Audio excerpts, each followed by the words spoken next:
Leave me alone! I'm Howard Hughes, damn it! I invented the world's biggest aeroplane, and then I had a hygiene problem, but think nothing of it. I'm back in a different body, and you won't find me telling you this on television either, so no, go away. Robyn Hitchcock and the Egyptians are on tour in support of their latest album on A&M Records entitled Queen Elvis, and Robyn is right here with me at the Phantasy Theater in Lakewood. Robyn, welcome to Cleveland. Thank you very much, Tom. There's a song on the album, which we just spoke of, The Veins of the Queen, which is an interesting look at fame.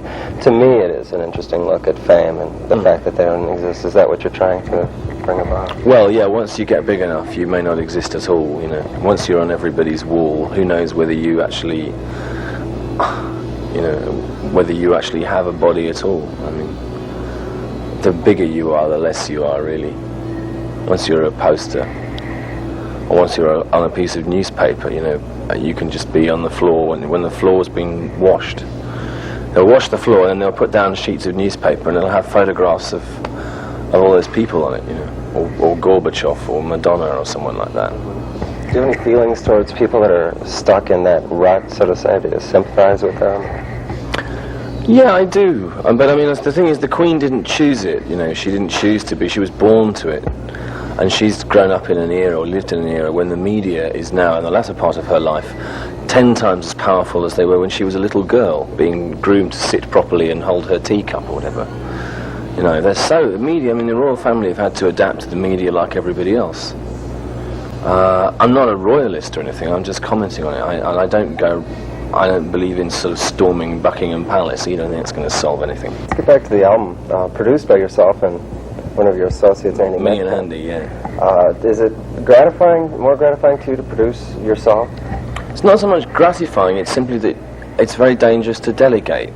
I mean, delegating anything, by now we can't run around setting the gear up ourselves and arranging all of this, and I couldn't arrange all the interviews. When you start, you have to do everything yourself. Gradually you find people who are going to do things for you.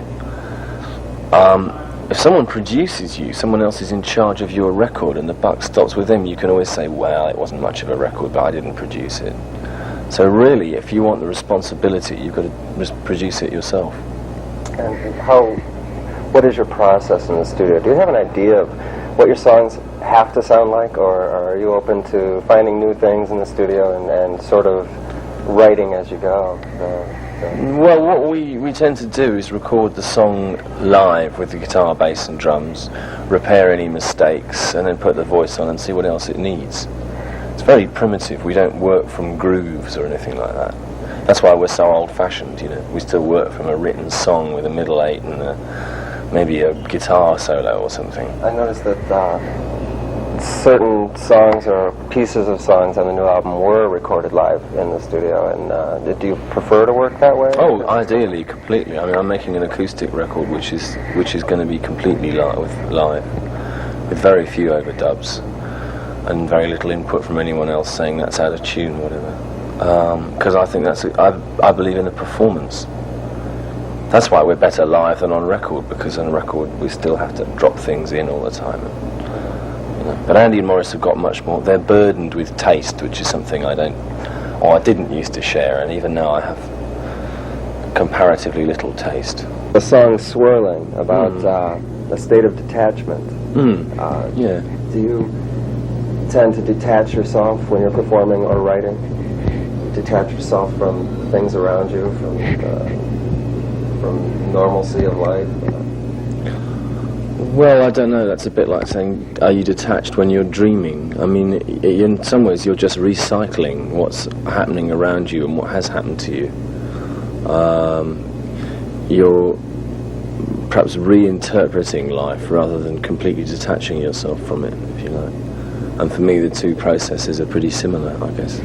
One other song that I particularly like, One Long Pair of Eyes, which I believe in the bio it said you feel shows the Egyptians at their best. Why do you feel that song in particular does that? Oh, I like that because it was all done live except for the piano. It was where I'd written the song, we'd run through it a few times. They knew what they were doing, but they hadn't fully worked out their parts. So they're working it out as it's recorded, you know, they're discovering things, they're not repeating themselves. and I'm still fairly fresh with the song. And there's a few bits of dodgy pitching, but I thought it was a really good vocal performance on my part, you know. A lot of them I just sound like I've been hit in the head with a mallet in my records. I just sort of go, and it's that sort of low English, you know, Barrett, Eno kind of groan, which is alright, but listening to it, sometimes it sounds a bit flat. But that's our climate for you. And I thought that one really kind of rose up. I was pleased with that.